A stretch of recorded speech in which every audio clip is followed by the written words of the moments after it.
hoping that you pay attention. We'll get an opportunity to kind of hear and ask him some really important questions during this time. And so Pastor EJ, we definitely welcome him here this evening. Just a little bit about him as we get started this evening. Pastor EJ, or we Eagles, also his name is Pastor EJ Ikhile. He's a seasoned informational management professional with 18 years of providing informational management solutions, enterprise data solutions, and sustainability initiatives. He has led several notable and successful data migration strategic planning, design, and implementation efforts. A team player and a motivational leader, an expert in solutions delivery, even at crunch time. And so he brings a lot to the table. Pastor EJ is not only just a technologist, he wears multiple hats, and you're going to get to hear a little bit more from him about his story, about his journey.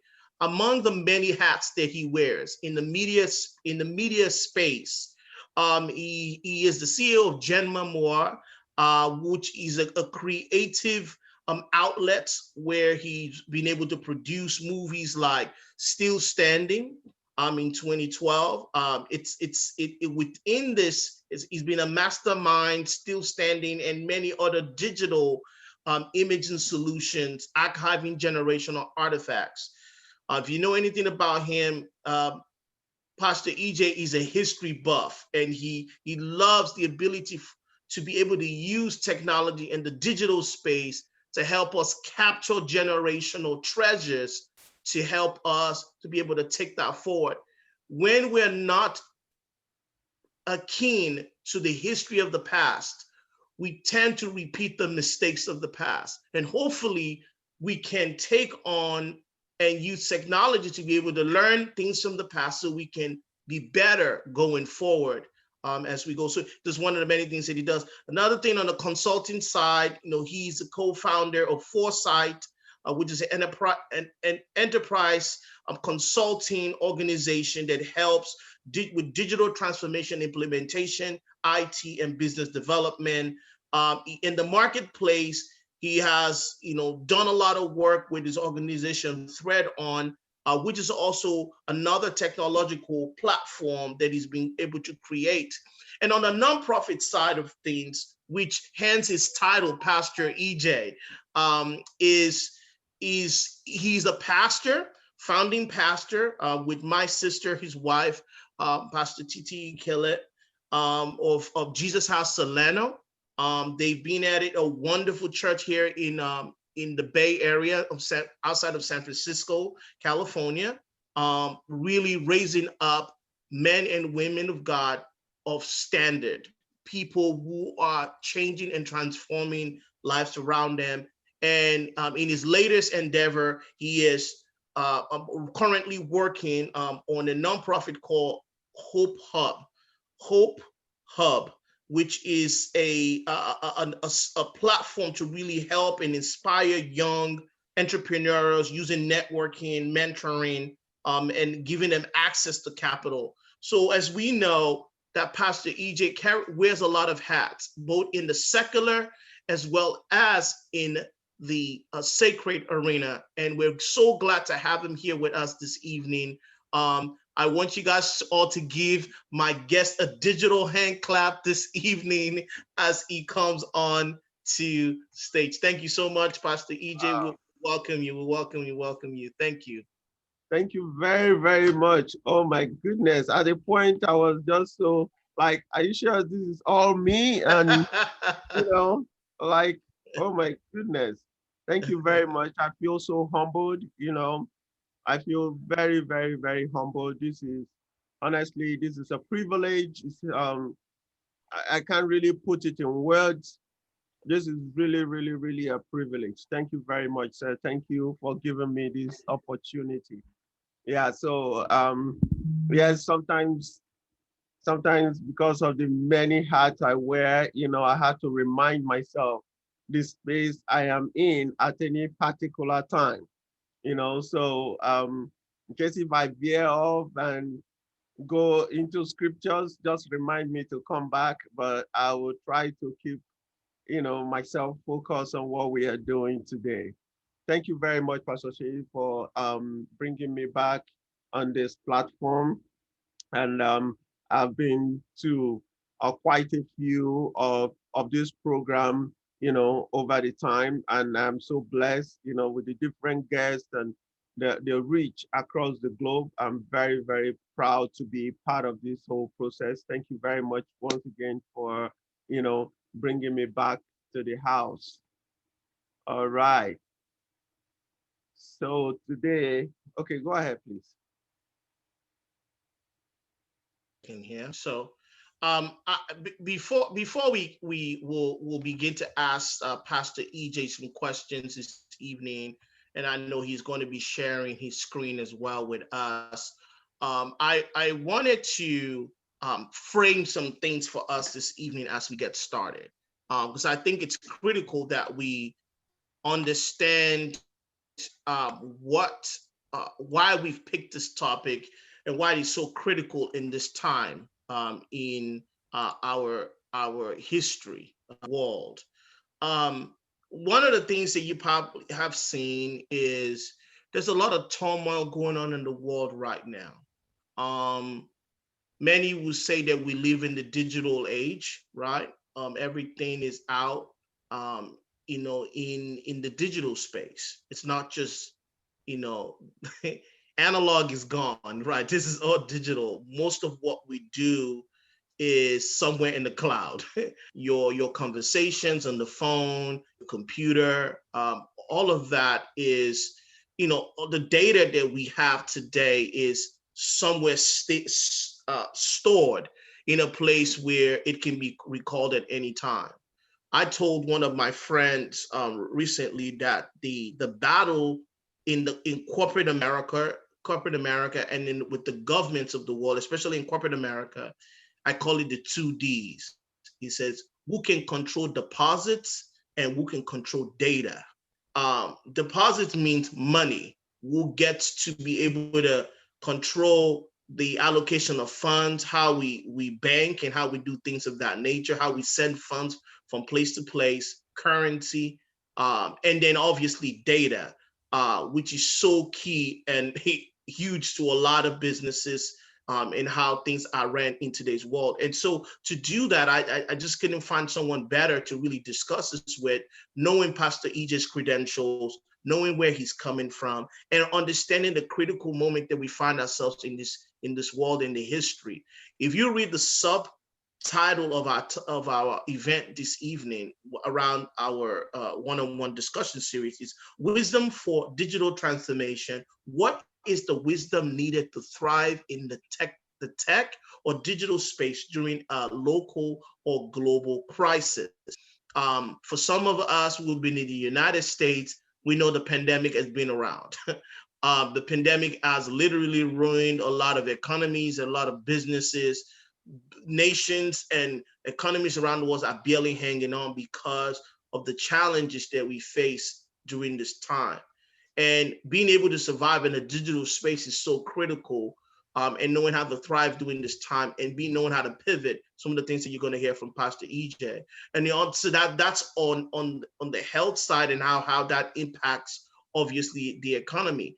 In terms of social upheaval and social injustice around the world, we know that the digital space is also being very impactful in order to being able to capture what's going on in real time and really be able to convey that to the world. So whether it's a Black Lives Matter movement, whether what's been going on with the protests around the United States. Recently, we know that in Nigeria, the largest African nation in the world, the largest Black nation in the world for that matter, is to say like one out of every 4 Black person you see on the earth is Nigerian. That's how big the population is. And Nigeria is going through a tough time right now with the EndSARS movement and challenging times that we find ourselves. And I believe that, as the book of Matthew 24 tells us, that this is the beginning of birth pangs. These are the things that are happening in the end times. And it is critical for the children of God to know how to move and how to have the wisdom of God in this time to be able to move in this space. And so that's one of the reasons why we've asked Pastor EJ to come to help us unpack how do we move in the this digital space? What is God saying to us? What are the practical things, and how do we need to position ourselves in this time so that we do not become victims, right, of cyber insecurity? But we can use the digital age to grow, to propagate the gospel, to develop our nations, to bring transparency, to bring these things that we're craving for, as we see in Nigeria right now. There's even attempts to silence the voice of protest as a result of using technology to do that, and to blackmail people to take away internet, suppress internet access in the nation. So, Pastor EJ, as we start this evening, I wanted to ask you really quickly, what got you into the digital space, and how was your journey into that? If you could just start with that for us, because I think that would inform our audience tonight. Absolutely. And you will be surprised to know that it's a desire to put the word of God in the scheme of things here on earth that actually drove my desire to get into the digital space. I remember when I was in high school, there was this story we always hear, like the number 666, the mark of the beast, and people were just saying that there are some stores you cannot go into without having that mark, and those marks were digitally implanted and digitally managed. And, that thing really got at me, like, okay, so I thought it's not yet time for that to happen. So it's already happening. Were there no Christians, in the computer world other than to really know that this is the mark of the beast, to stop that? How come no Christian, nobody that knows what the word of God says, about that, to stop it, or, make noise about it? So I felt I have a responsibility, to be in a room, be in a place where key decisions that will impact the generation of men, that will impact the children of God in the digital world. I want to be in the room where those decisions are made, where those technologies are crafted. And, that drove my passion, into studying computer science when I went to the university. However, when I got to the university, I discovered that, oh wow, computer science or computer engineering is vast, and also it's also a very new arm of engineering. So a lot of things are still not um, in a solid form. Like, it's still mutating. A lot of changes are still going on even till now, right? So I figured, out of everything that's going on, like every year you see there's upgrade in your computer, your hardware, your phone, any of those things, there's upgrade. There's like yearly release. There's also yearly release of your softwares and all those changes happening all the time. But I was very curious. I really wanted to know, out of all those things that would change or have the ability to change, what is that thing that will not change? I know the programming languages will change. I know the hardware will change, because at the time there was a big move to reduce sizes of computer, sizes of electronic equipment, and all of those things, right? So I know the hardware will change, software will continue to change, obviously. But what is that component that will not change? That was a big question. But when I was in 300 level, I was fortunate to work with a professor who was already in the industry doing a whole lot of stuff. And so I worked with him on a couple of projects outside school at the time. I discovered the power of data, the power of data. And since then, I've loved data and I've grown, across all the different, streams of data, while developing application, and managing the data, taking care of the data, using the information to grow organization across the globe. And so far, to the glory of God, I've been part of a team that designed and implemented some of the application that is being consumed in the world. So it's a privilege. That's just the preamble of my journey, how I started. Wow.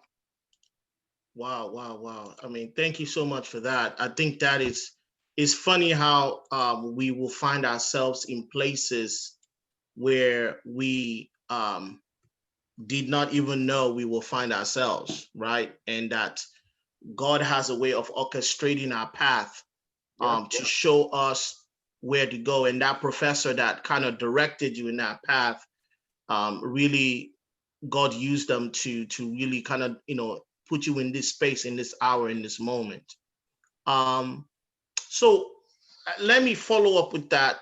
Knowing the power of data, knowing the importance of that today, as we find ourselves, and I know that you are going to give us a presentation a little bit here and share with us what it means, what digital transformation really truly means. But before we get there, I wanted to ask another question, which is, what would you want to let every person, every young person first, and every Christian out there know around, their future in the digital space? What should Christians and young people know about technology or things in the digital space that maybe they don't really know right now? Yeah. I think, yeah. A lot. So this is no longer, we are now in an era which we call the digital age, right? Even we've passed through different eras. We had the agrarian era, the agricultural era, the industrial era, and now it's the digital era, right? So right in the digital era, it becomes like imperative for everyone to be familiar with technology, with digital concepts, what you do, your banking, your travels, everything, right? Like today, it's like if you really want to punish anybody, you take their phones away from them, So you can imagine being without your phone for one day. Some people can't survive it. Or if you want to go on a vacation or want to really take a break, you consciously put your phone away, because you so much depend on it. You so much depend on it. Everything you do, all your transactions, your calendars, your meetings, your notes, your, everything you do is just in that small device, That's your computer, that's your everything that you need, to go through your day. That's your window to the world. So what happened when someone is not familiar with that thing, right? I mean, it doesn't matter which part of the world you are in now, the rate at which things are going, technology is all over the place. I mean, you talked about Nigeria earlier on, which we're going to talk about again later. Yeah, something amazing I saw when the last time I traveled down there about five years ago, right? In the marketplace, there were some old women. Obviously, they don't know how to read, they don't know how to write. So, but they know how to do their business, they're doing their transactions. These women who don't know how to read, don't know how to write, they were able to do digital mobile banking. They didn't, you pay them online. They are able to access the account. They're able to confirm payment. They too are also able to pay people. And I kept wondering, how is that possible? You don't know how to read, you don't know how to write, but yet you can do digital, transactions. You can do online transactions, So that's to tell you where we are at. And you look at like the 5-year-old kid, that child is able to play with the iPad or any of the tablets. How did he or she know where to press, how to maneuver those things, right? So there is an embedded knowledge, a skill set inside each and every one of us. And it's not just based on four walls education. That embedded knowledge, we've been able to find a way to develop, to help people develop, their subconscious muscle, to use those muscles and leverage it in the area of technology as they use technology to leverage, to do their daily activities. So I will advise every individual, young or old, to see how you can leverage technology in what you do. Think about it. If manually you're doing, say, $100 per day, if that same process is automated, you will be able to do 1,000 or more per day. Why? You gain speed. Technology gives you speed, right? Two, technology gives you the ability to model concepts and look at the different ways you can, readjust your plan without having to break anything, without having to consume material. I mean, if you're in engineering, you know that, material is very, very important, right? That's where most of your costs go to, materials and labor, right? So in the technology world, you'll be able to model things, you'll be able to reconstruct things, break it down and reconstruct it again, in a virtual world without having to consume material. So that's a lot of cost you're doing there. And you're doing all those simulations, you're testing different conditions that's ahead of you, without having to be in that condition. So I can model what will happen, in the next 20 years, given, all the known or anticipated parameters, right? Without having to, wait till 20 years before I can tell what is going to happen or how things should work at that time. So anyone that is not technologically inclined today is obviously setting himself or herself backwards. As a matter of fact, the person will definitely be backward, except the person has something genuine to hide. You know, if you're just living a normal life, it's very imperative that we all be technologically inclined.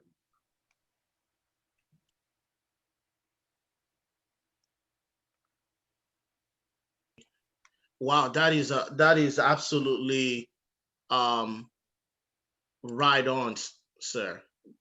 That's such an important thing for us to know. Without technology, we can model and create new things and test out new ideas.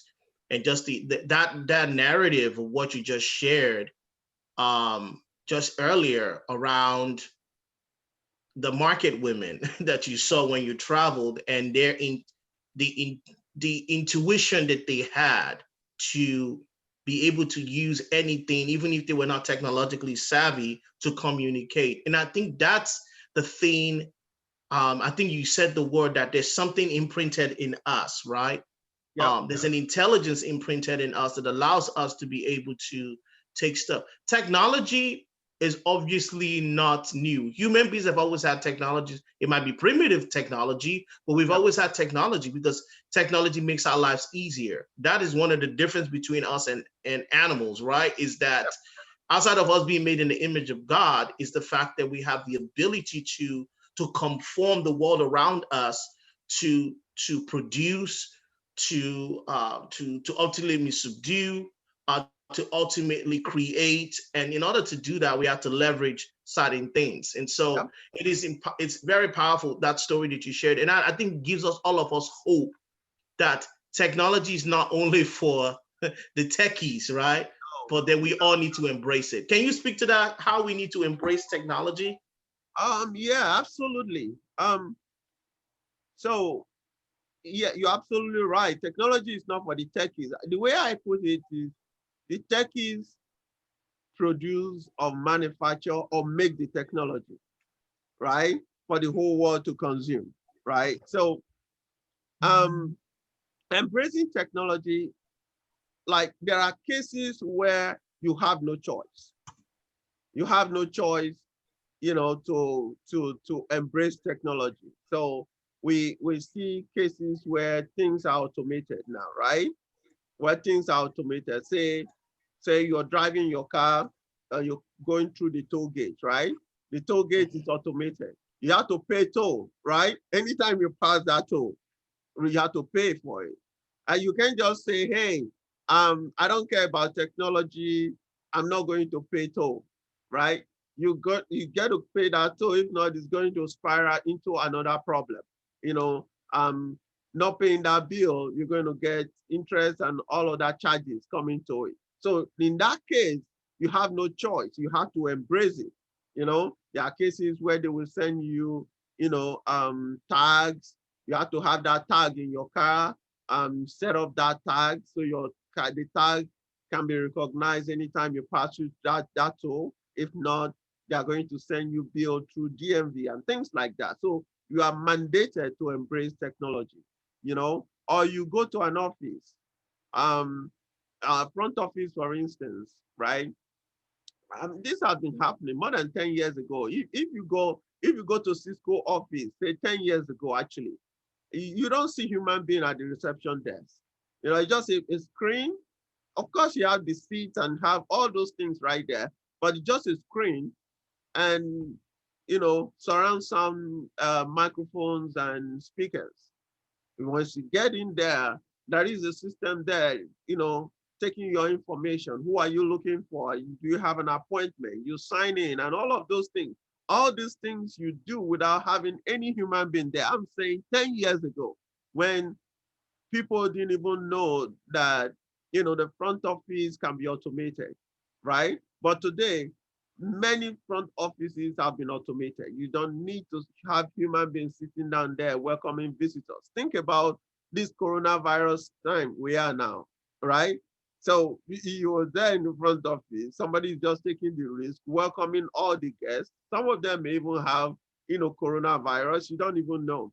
But today, from temperature check to voice activation, sound activation, image activation, and all of those things, they are all automated. You just walk into that empty room, your temperature is taken, you know, your biometric or wherever you choose to use to sign in, it's signed in. If you have an appointment, who you are meeting, you know, the map to get to the conference room you're going to or whatsoever, but you've not been to that place before, right? All these things are existing. So you can't say, hey, I don't want technology, I don't want to deal with technology, and you go to an office like that, it's until somebody show up here to talk to me, then I'm not going to do what I need to do. Well, that would be too bad, because you'll be surprised that the customer support supporting that particular front office may be in another country. So you don't expect someone to fly down physically to come and talk to you right there. But meanwhile, the person you want to meet is upstairs. The person is not going to know that you're downstairs, right? So you will be compared to accept technology in that regard. But there are cases where it's optional. Should I should I convert my home to a smart home? That's something of choice, right? It's something of choice. Look, like, okay, I get back home, my system should know that I am the person that gets back home. It knows my route, the light I need to turn on, at what time should the light turn off or dim for me to go to bed, you know, or take stock of what I have in the refrigerator, you know, for things to be refilled. I don't need to remind myself or try to check and see, what I need to replace or refill. I can automate all of those things, and that thing is linked, to my various stores or to Amazon. Once I reach a certain level of depreciation, the order will be placed and it will be delivered to my front desk, and all of those things. All of those things can be automated, but the question is, do I want to do that? That's optional. Some people prefer to do that, so they can be hands-free. They don't need to think about, how the home is run. But some people still want to go, the traditional way. I look at what I need at home, go to the store, order things online and all of those things, just to be part of it. So there's a whole lot of things going on, even with this COVID-19 now.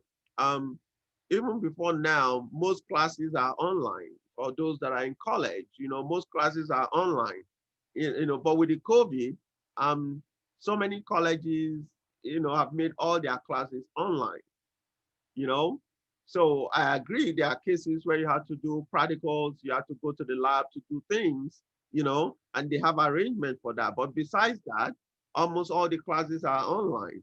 Most offices are now, and more people are working remote. you know. I mean, this is a classical case where you had to embrace technology, because I remember way back January, February, especially February. By February, it was obvious that this COVID-19 was serious and people have to, stay away from offices, stay away from the airport and all of those things. And those companies that were not really heavy on remote work, they were doing orientation at that time, February to the early part of March before the total shutdown.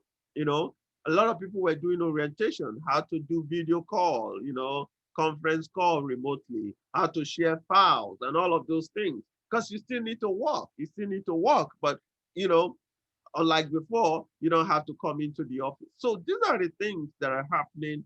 And, you see yourself, in some cases, you are mandated to accept the technology.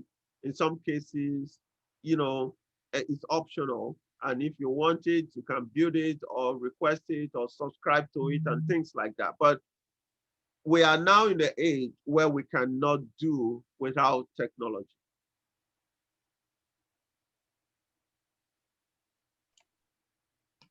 Wow, you that is I think that is a very nuanced way to answer that question. Yes, there are things that we don't have a choice, but it's something that we need for the daily function of our lives, right? Some technology are imposed on you, some things you get to choose. As we look at the future, I think one of the fears people have is that people understand the importance of technology, but they're obviously afraid of imposed technology that invades their privacy, right? We can definitely get into that and all that. So, and I know, without belaboring the issue, I want to give you the opportunity to kind of expound for us. What does it really mean to see digital transformation? I heard,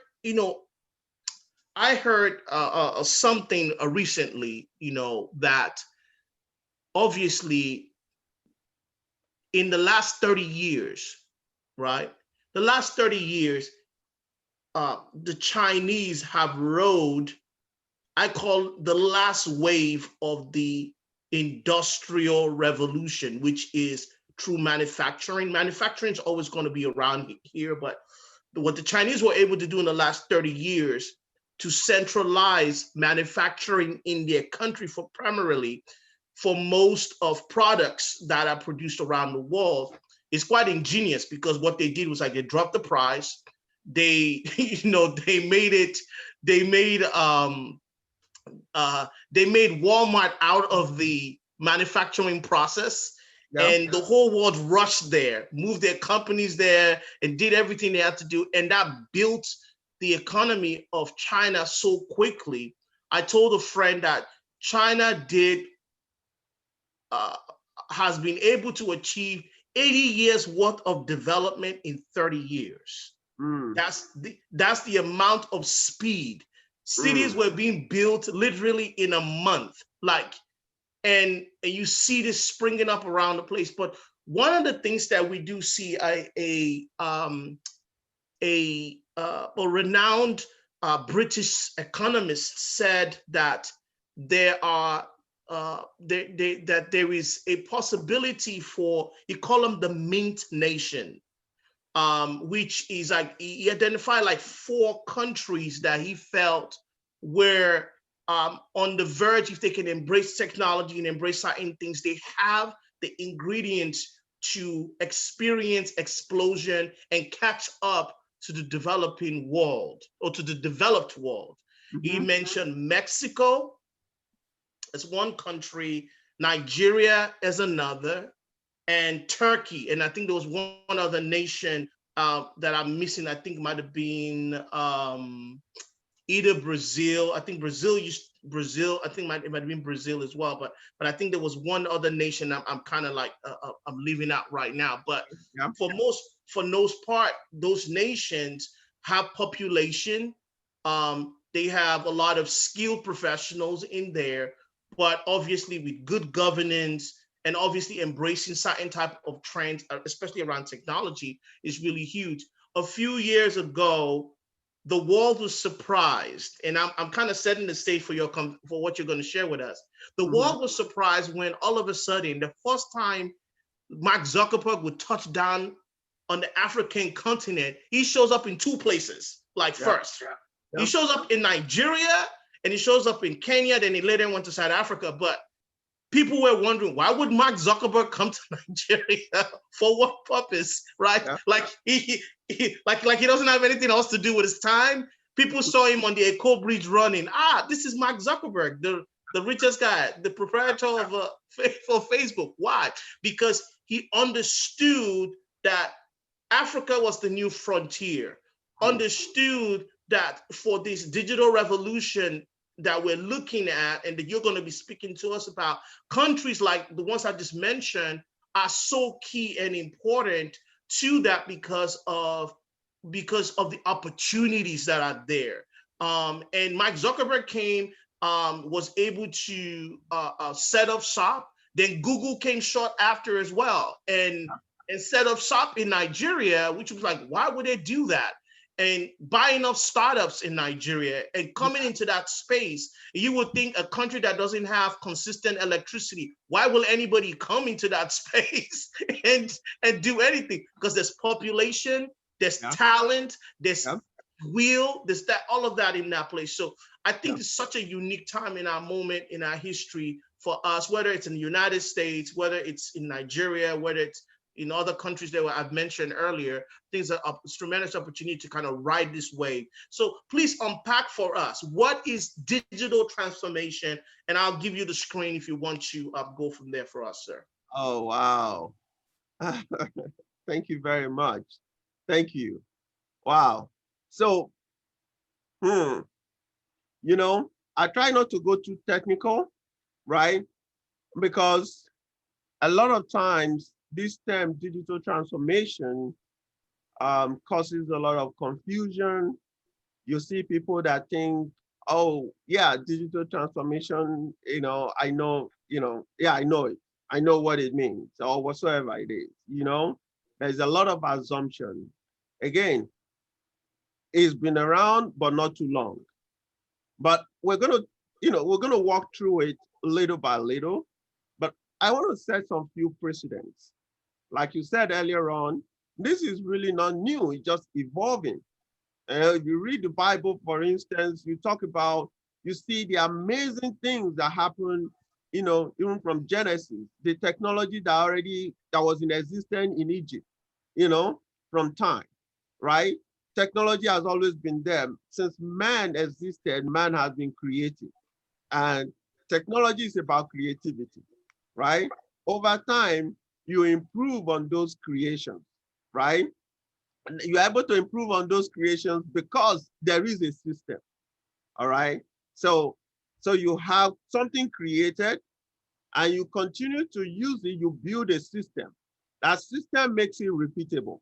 So if I can do this thing again and again and again and again, so I get to a point where I kind of feel like I climax, I kind of know what to do with this thing. I know the limit and all that, but there are still other problems I need to solve.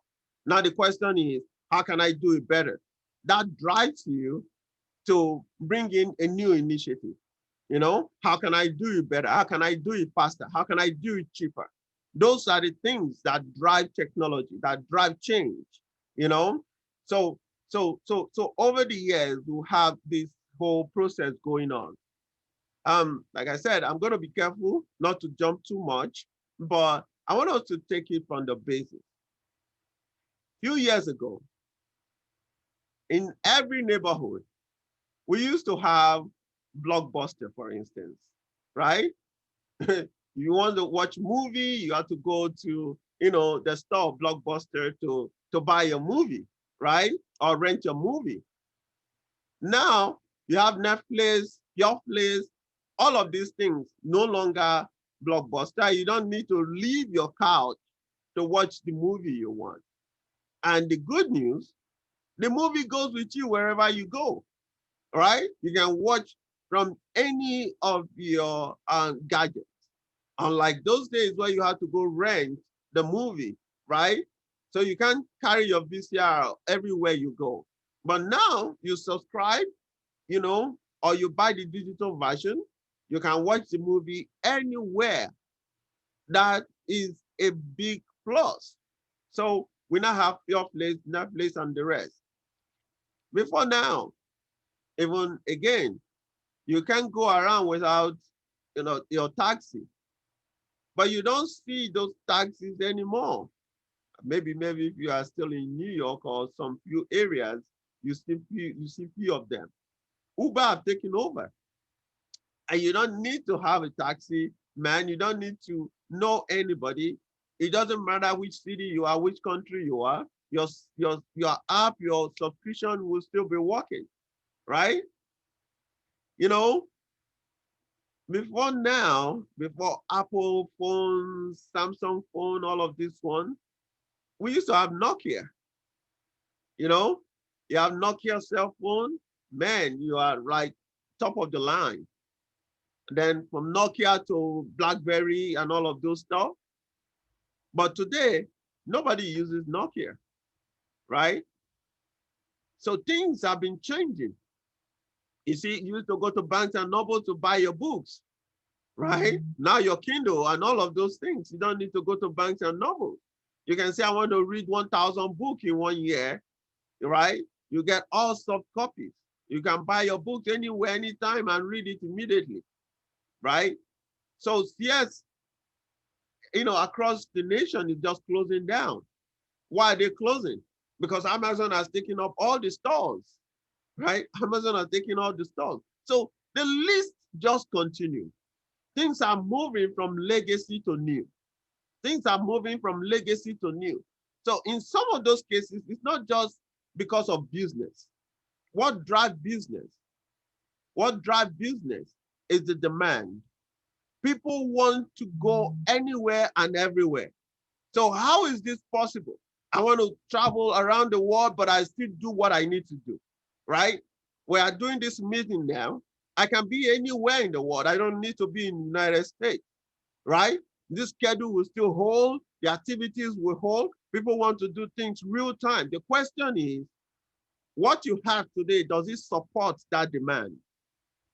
So if the answer is no, then there will be need to consider a transformation. Now, because those are two words there, digital and transformation. Transformation will continue to happen. People continue to improve, continue to do things, you know, in a new way.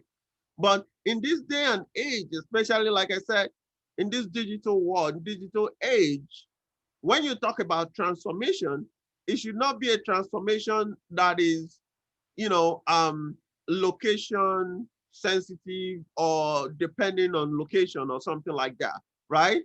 It should be agnostic. It should fit any situation, any location. You understand, right? So to do that, the only way you can do that is to make it digital, right? Is to make it digital. So I can reach out to anybody if I'm on that digital platform. But if not, I have to carry the equipment, I have to carry things, I have to lead things. The cost of location, the cost of shifting things from one location to another is not easy. It's expensive. So you want to stop that. You want to save costs. And you know, the more you save costs, the more profit you make. That's how it drives business, right?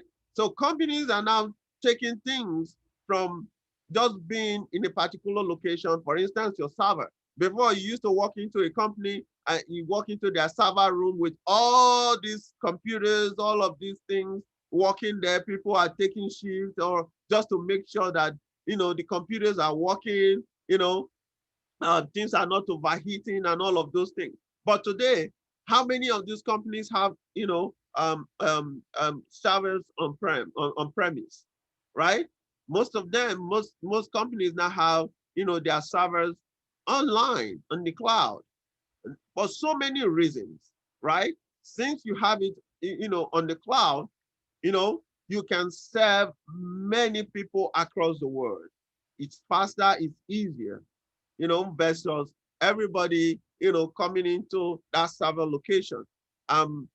We have experienced that. You know, one of the products I worked on, which some of you already know, you've used it, it's used around the world now, like the friends and family, you know, that coupon people used to go to the store. I worked on the back end of friends and family. You know, when that contract was awarded to our company, wow, you know, it was for Gap, and Gap wanted to do a summer sale, you know, that summer, that weekend, it was the weekend in June, they wanted to do a major sale. So the question was, we want to be able to bring in about 2 million people to our stores, right? We want to send a campaign out, we want to send flyers out, you know, but we don't just want to print millions of flyers and all of those stuff, but we want to be precise. How do we get the right people that will come to the store? That was the question, you know, and the contract was awarded to us and all of those. And when we designed and implemented, we were testing. The year we tested, well, the goal was to bring 2 million people to the store. I think about 20 million plus hit the store that very Saturday. Wow.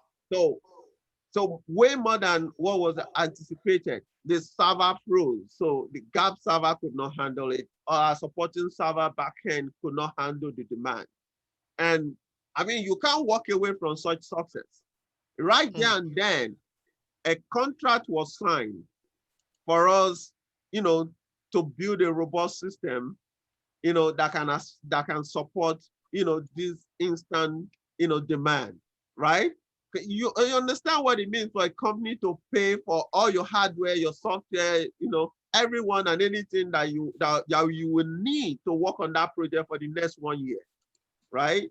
Wow. So before we got to the next year summer, I mean, let 1 billion people make requests, we'll be able to support it.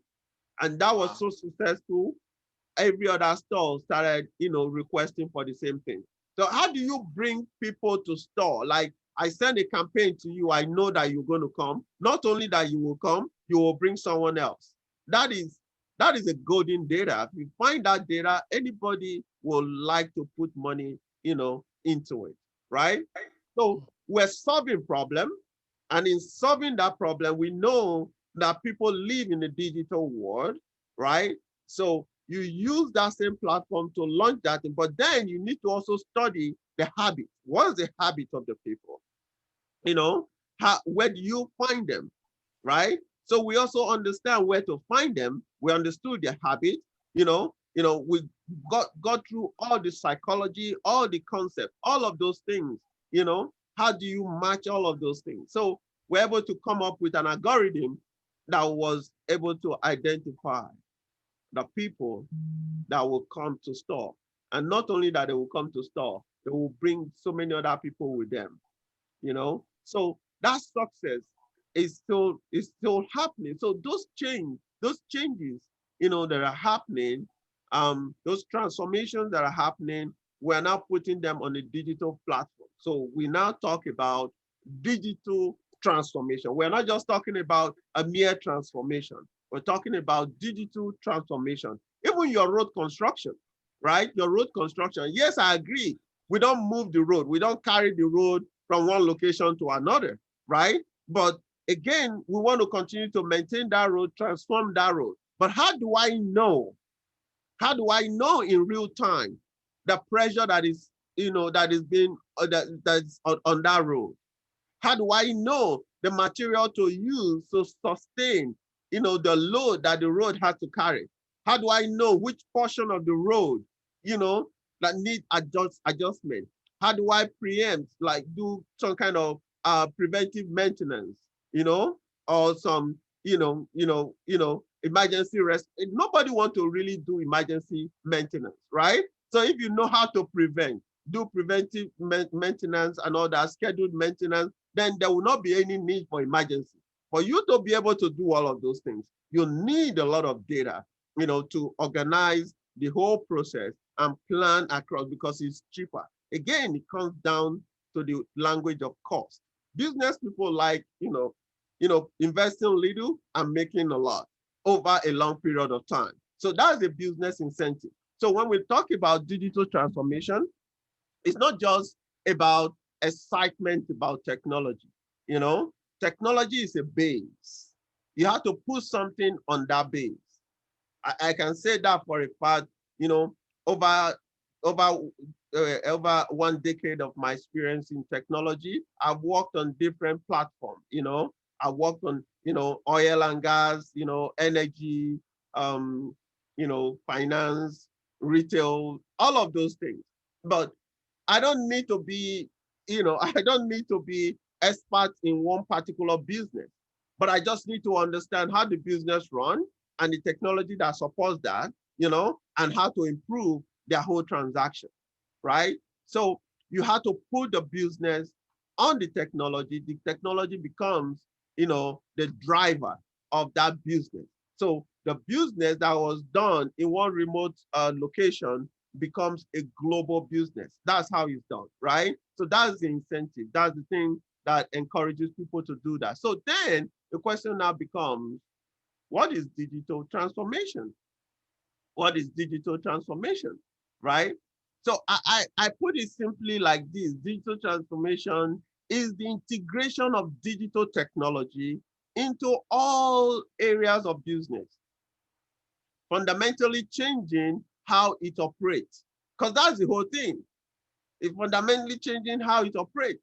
For instance, we used to go to class to take lectures now, but now you just sit in front of your computer and you will take your classes, right? So you don't need to go to class. So that is a change. That's definitely a change. Why embracing a culture of innovation? I talked about it. If there is no incentive, if it's not going to make things better, what's the point, right? It has to improve something, right? It has to improve what you're doing and delivering excellent value through capability to customers. It has to deliver value. If not, there is no need for it, right? There is no need for it.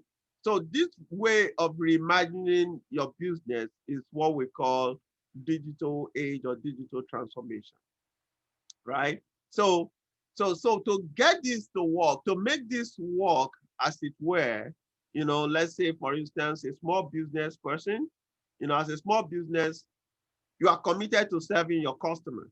You are completely, engulfed in that work you are doing.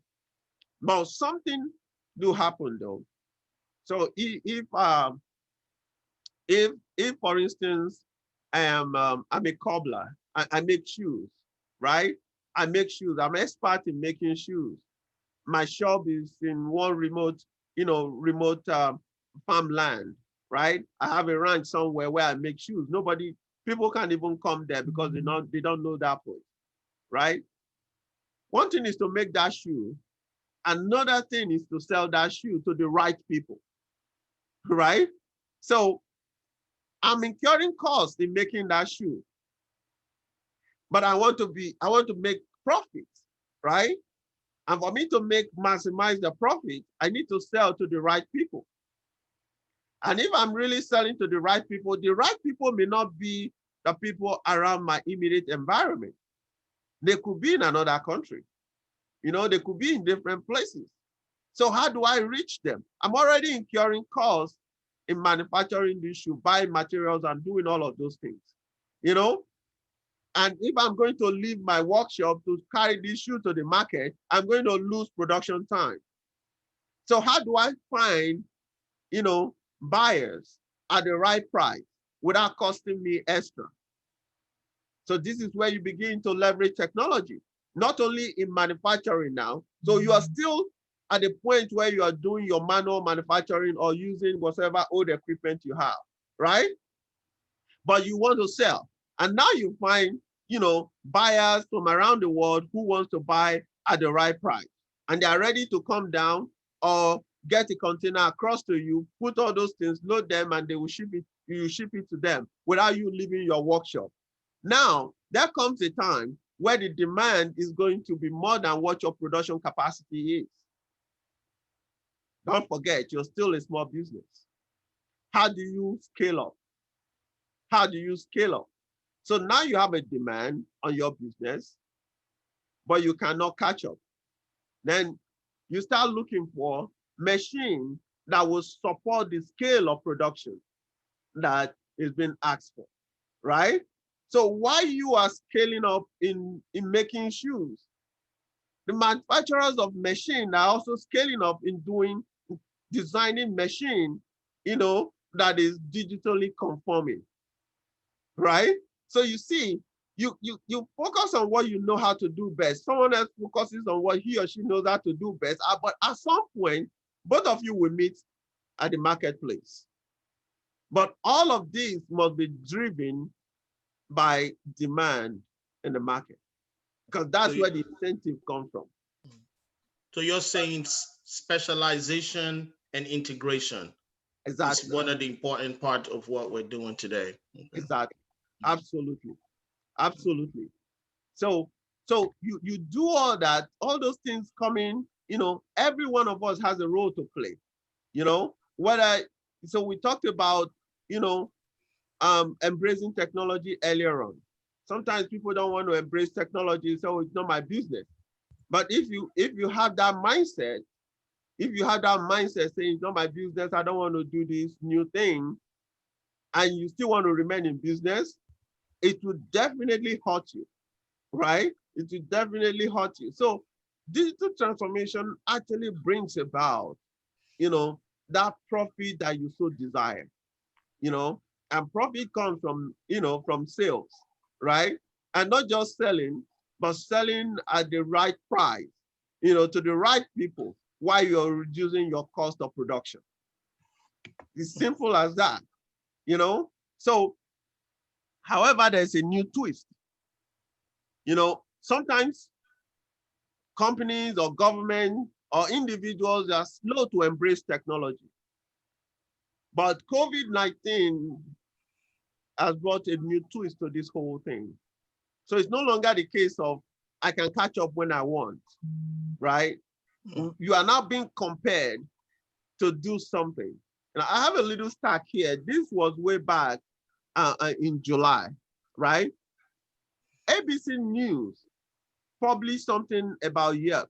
And Yelp said in July that 16,000 restaurants on their website are shut down, which is representing about 60%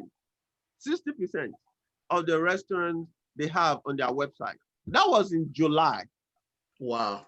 And since then till now, the COVID is still going up, right? So you can imagine what is happening there. The same time, the same month, USA Today published something saying Alain Brand and tell us the owner, filed bankruptcy and plan to close the store. How many stores? 1,600 stores. 1,600 stores, right? Wow. Because of COVID, right? People are not coming to store not because they don't want to buy, but they're not coming to store. One, stores are shut down because of the government policy. Two, people are trying to be safe. They want to be at home. The truth is that people still want to buy stuff. Then how do you reach them? Should I have the store open and be paying, warehouse fee, the cost of running the stores, the centers, but people are not coming? Or should I just shut down the stores and take all those things to the warehouse and sell online? Right? So these are decisions companies are making. Companies are making this decision. So there are a lot of reports out there telling us, how things are shutting down, right? You agree with me that over 100,000 companies shut down this period will not come back again. They are not going to come back again.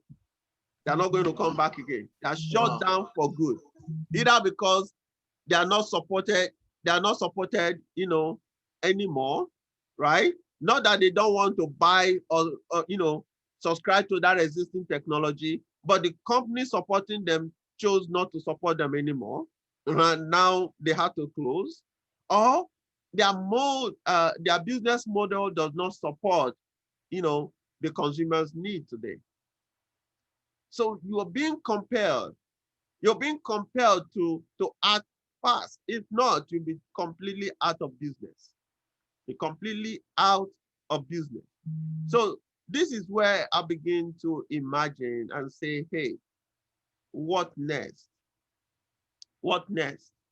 We're seeing malls now being converted to something else.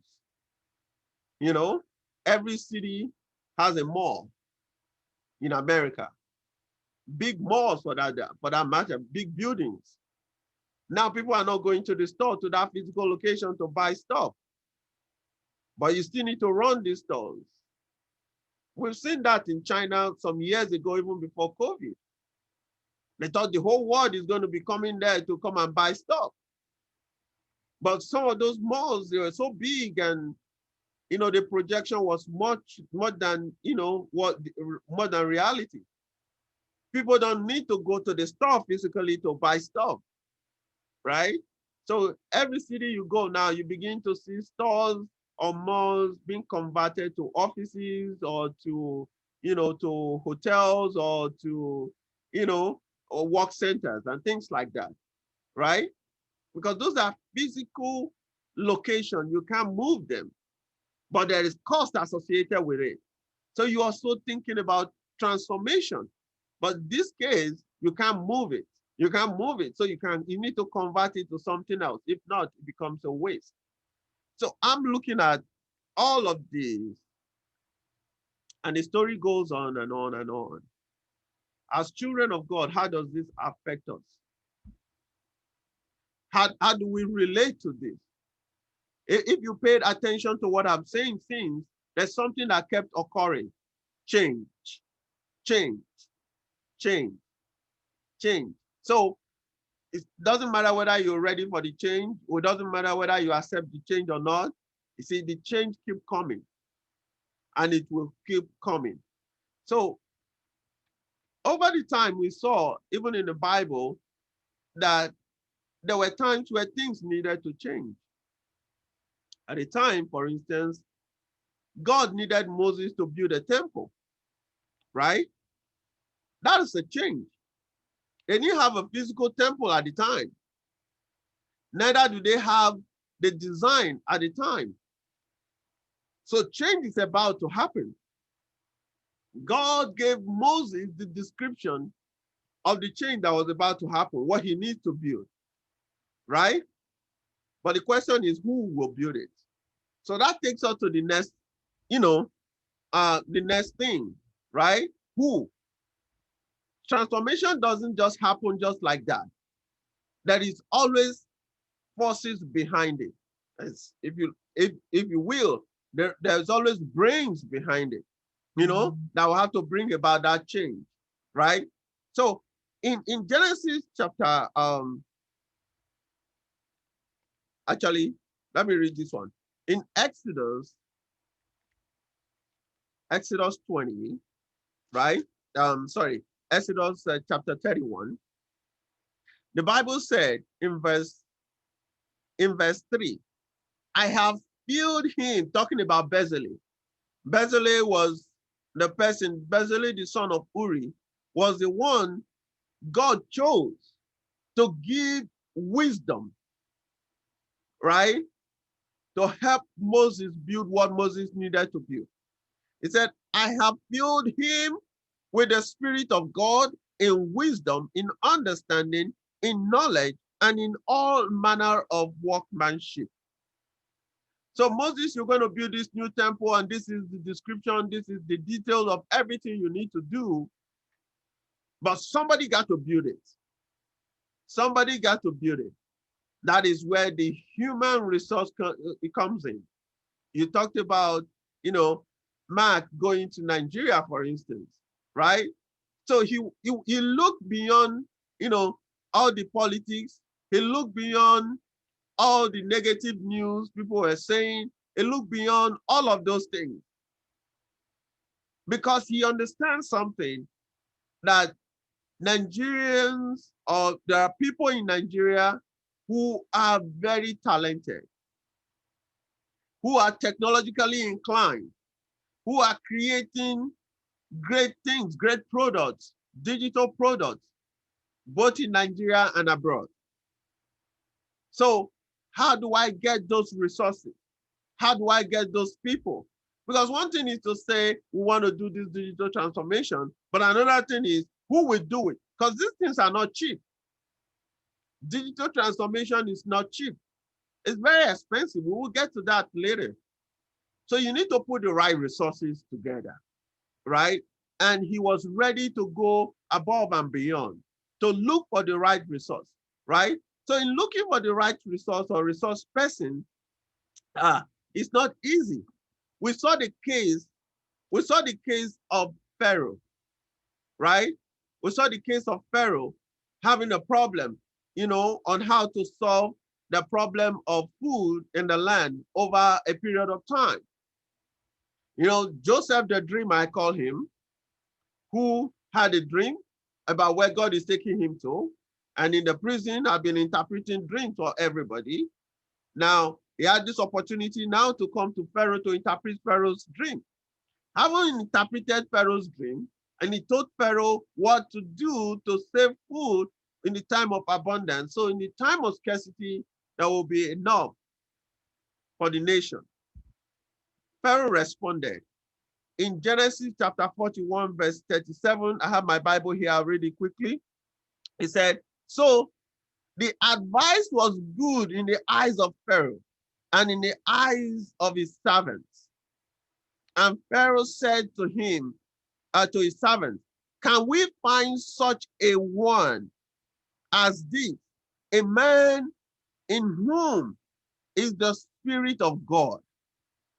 Then Pharaoh said to Joseph, inasmuch as God has shown you all this, there is no one as designing and wise as you.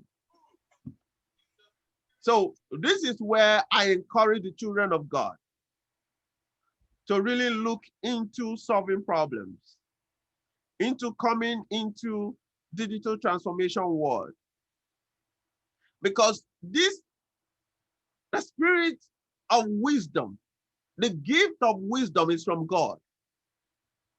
And I've seen that in so many, war rooms that I've been to. At the time when I was in high school, I had the desire to be in war rooms where key decisions are made in designing and creating solutions that the whole world will consume.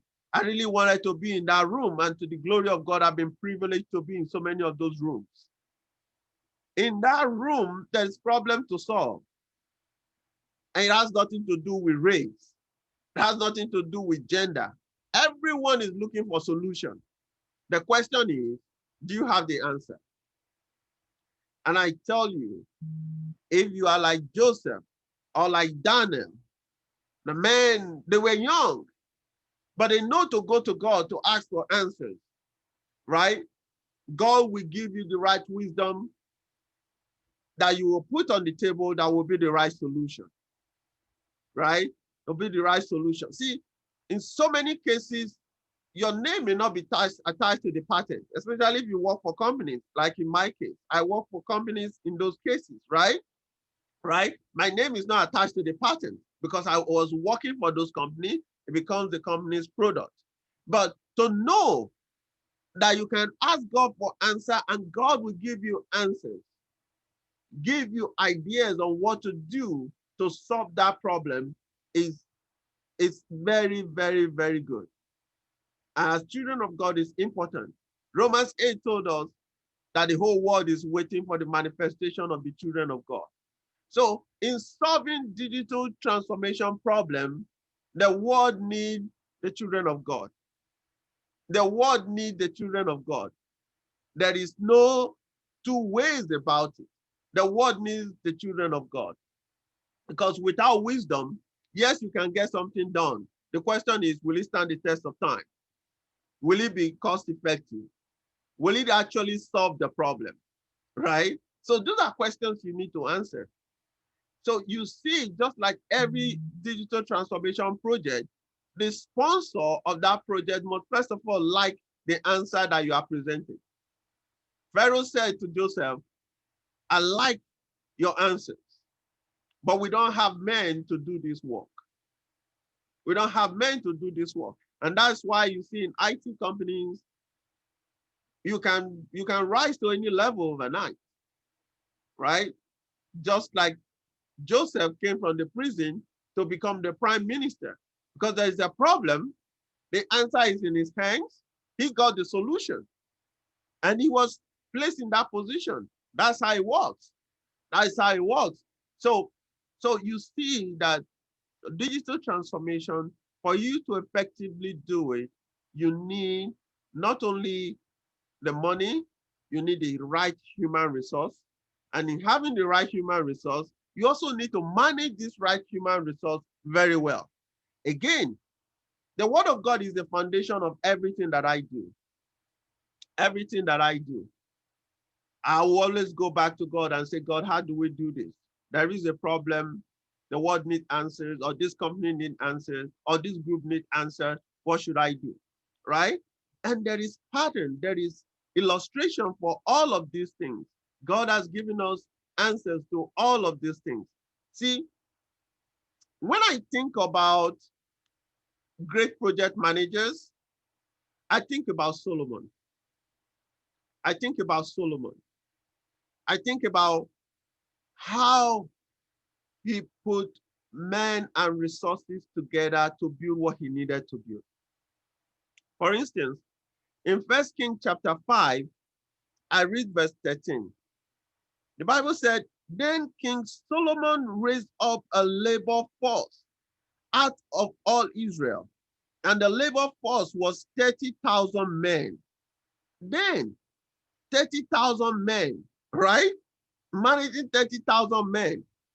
And look at this in verse 14. It says he sent them to Lebanon, 10,000 a month in shifts.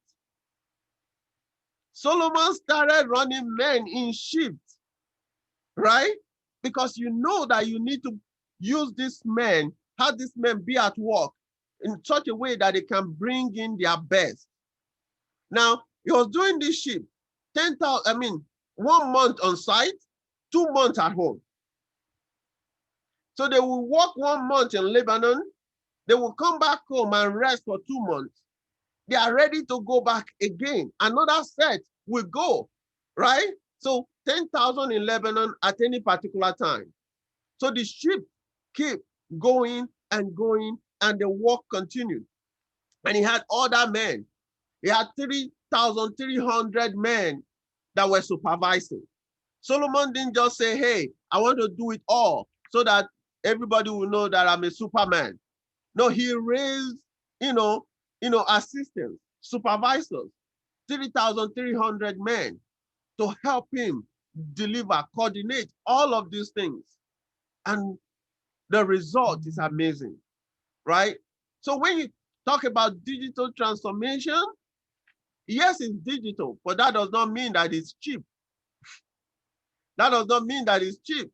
You have to get the right resources. You have to get the right resource persons. You have to put everything together the right way, the right form. Let me paint a little picture for you. This is a report. This is a McKinsey report. When we're talking about some integration studies, what does it cost to really do integration, right? Or migration or things like that. This was a research that McKinsey and Oxford studied. The result they published, right? 45% of IT-enabled transformation is greater than $15 million, right? 25% of these were more than 50% over budget.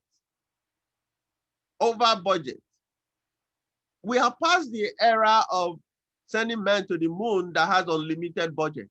Now you have to have budget. But you are seeing a lot of cases over budget. That is waste, right? But hold on, the fact that it's over budgeted does not mean that the project itself will still be a success. And we're talking about millions, right? A minimum of 15 million. What if you are 50% over budget, right? So 17% of these almost killed the company. Can you imagine after spending 50 million or 100 million, that project is not successful? So in 2017, 2016 and 17, I was in a project here in America, which I'm not privileged to disclose the name of the company. That transformation alone was $500 million. $500 million. Wow. Right? Tell me, if that failed, how do you just recover $500 million? Wow. Right? So these things are not cheap. These things are not cheap. Yes, every other consumer of that product will just get a small piece of the pie. But I'm privileged to work on the whole base, right? Before you start chopping it out into smaller pieces. That thing is not cheap. So to do it and do it right, you must have the right resource person, you must have the right things put together. So when we talk about digital transformation, it's not just the technology is what you see, right? But there are a lot of things that goes behind the scene to make it work, right? So, and this is where we start talking about digital transformation, mirroring some kind of communal effort. Okay. See, we know for sure that about 80% of companies fail in their attempt to do digital transformation. And why is that? Because it's a complex process. It's a complex process. For instance, few years ago here in California, they were doing a project, they were automating their payroll system, taking it to a new platform, right? And that project wasn't successful. And it cost the state millions of dollars, but it wasn't successful, right? There are a lot of nuances. And if you miss any step, there will be a ripple effect, right? So how do you do a successful digital transformation? Digital transformation is not just the case of, the executive manager said, or the CEO said, I went to a conference, they were talking about digital transformation. Okay, guys, IT or whatever, you guys should do a digital transformation. It's much more than that. That is not enough. But for the fact that you're getting a buy-in from the chief executive is a good thing, right? Because they are going to sign that check for millions of dollars or whatsoever it is, right? So somebody got to approve it. But just so go do that project is not good enough, right? So number two, for you to successfully do a digital transformation, you have to have this openness, you have to be ready to accept alternatives. You have to be ready to accept alternatives because it may end you to changing a lot of things I don't want to go into the detail of organizational management. You know, this is where some people kind of like, they're afraid that they may lose their job because of, you know, the digital transformation project. Yes, it's true. Some people will lose their job, but another fact is that so many people will experience improvement in their job skills or in their career because of that change, right? So you should be ready to accept that. So digital transformation requires a village. It requires a concerted effort, right? For you to be able to do it. It's not just it's no longer what you do in silos. You know, it requires a lot. It's no longer what you do in silos, right? So the expectation is high. The expectation is very, very, very high. You know, companies literally plan towards it. They look forward to the change, you know, that this is going to bring to them. Don't forget, I kept talking about profit before, right? So if they're spending 50 million, right, in your plan, you should be able to show, you know, the value that you're going to get from that 50 million investment over a period of time. When are you going to start getting your profit back, right? All of those things need to be incorporated before the first dollar is given to you to implement that project. So the expectation is very high, right? Then number 5, I would say success comes from inside out to outside. So, which means every member of that community, every member of that organization, everyone that is involved in that digital transformation project, you know, must have a positive mindset, attitude towards doing this project. Because if not, it will fail. I can tell you that. I've seen people having critical data in their wardrobe or, you know, printed out, not on any place anybody would have access to it.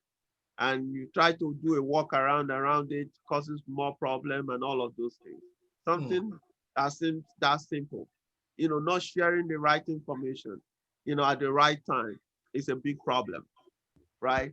So everyone had to come in, you know, and be part of it. Digital transformation, you know, takes different metrics. You must track those metrics. You know, you must look at them, analyze them as you go. So you know whether you are still on track or not, right? So digital transformation is not only customer focused.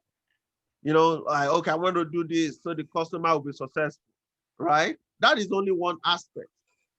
But you have to look at all of the aspects.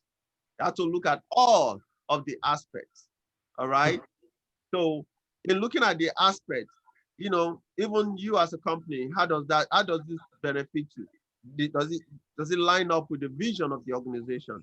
How would the government policy affect all of these things?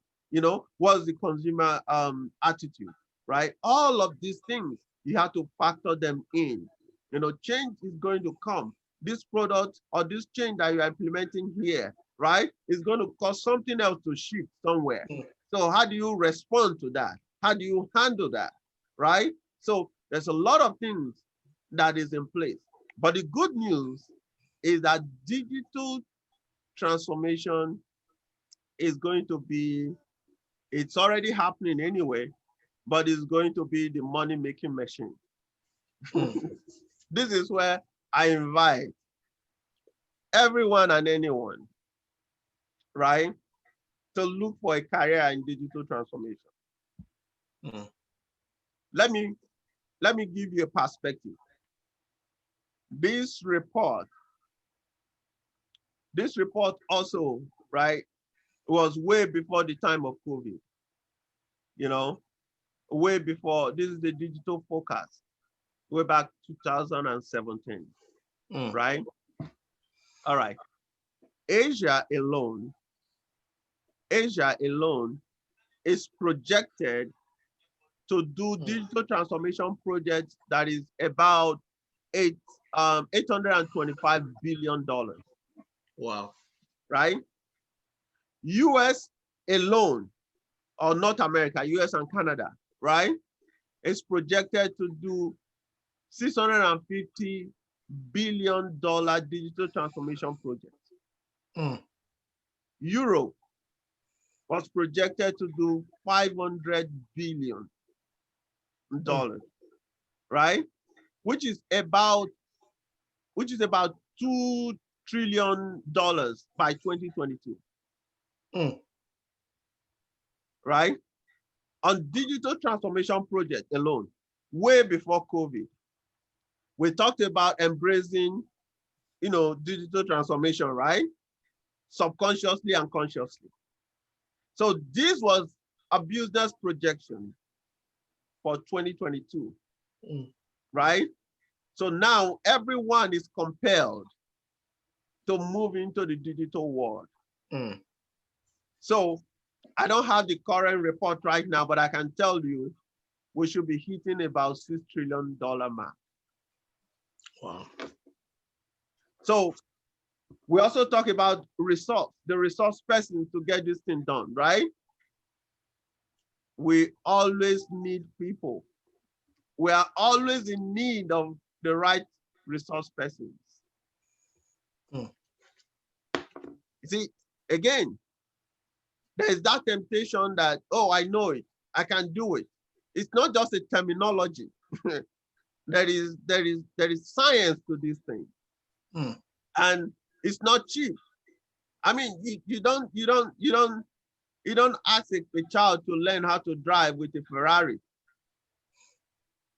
Right? That machine is strong and heavy. It runs fast, and on top of it, it's expensive. So that's not the car you use to learn, right? You use something else to learn before you start driving, Maserati and things like that, right? So when a company is signing a contract, of 50 billion or 50 million to do a project, or even $1 million to do a project, right? You better know what you're doing because they want to see the results. So we have cases where we have smart people, but these smart people work in silos. They don't know how to work as a community, right? So it's individualistic and everybody doing their own thing. You're good in what you do. But how do you bridge all of this? Because they can't be in silos. I can't just assume you know what you are doing, because whatever you're doing is going to impact all of us. Everybody else, right? So if we don't build that connection, something is going to go wrong. Is it that now or very soon? You understand, right? But we live in a world where we have, experts working in silos, everybody doing their own thing and all of those things. Even especially now with the COVID, people are hunkered down in their homes, doing what they're doing, But that does not mean that you know what you're doing. These things are expensive, right? So we want to make sure that we don't only have people who know what they are doing and they are working in line with the project, with the vision and all of those things, but there are things to do and how to do them, right? So this is where we start talking about governance. This is how we start talking about governance. So in the real sense of it, digital transformation can be broken down into this concept. The focus, the core, like if you may allow me, what I call the core of digital transformation is the people, the process, the technology, right? The people, the process, the technology, right? And all of these things need to be governed. All of these things need to be governed, right? And what is the bloodstream? What is the blood flowing through this system? Is the data. It's the data. So we kept talking about people. We kept talking about technology. Technology, we said, has been existing, but you keep improving, right? We talk about the process has been existing, but you keep improving, right? So the governance of all of these things is also required. And how do you know to govern these things? Is the data, right? So the focus, the core of digital transformation is these things, these 5 items: the people, the technology, the process, the governance, and the data. It's very important that all of these things work in sync. They have to be in consonance. The people need to line up with the process. The process must be relevant to the time, and the technology has to support it, right? So you're about to build another technology, but you need a technology, or you need sets of technology to build the technology you need. So this ecosystem doesn't work in isolation. This ecosystem works as a team, as a group. If not, it's very, very, very difficult to achieve your goal. You know, so there are a lot of things involved in this whole process. So we talked about Solomon, you know, how he's able to manage people, right? How he's able to manage the resources, was able to integrate, you know, the resources, the human resources, you know, the materials, the time, and all of those things. And the communication of all of these things. He has supervisors who are managing things and, you know, carrying on the right communication, making sure that information is being passed, you know, the people, the process is being managed properly. And they are not running out of budgets, right? It wasn't a case of, oh, we're not doing anymore, we just ran out of money, right? That wasn't the case. And that's not the case, you know? So these are the things you see. Can I ask a question? Yes, sir. I mean, you've given us a lot of information, and I think it's really, really, really important for us to understand. And you help us put it in a biblical context, so that we can know how to purport ourselves and know how to apply these things. There's a lot of knowledge, there's a lot of information that is being given to us, and you guys can see our screen here, that allows us to be able to implement really important things. I believe that God wants us to be aware of.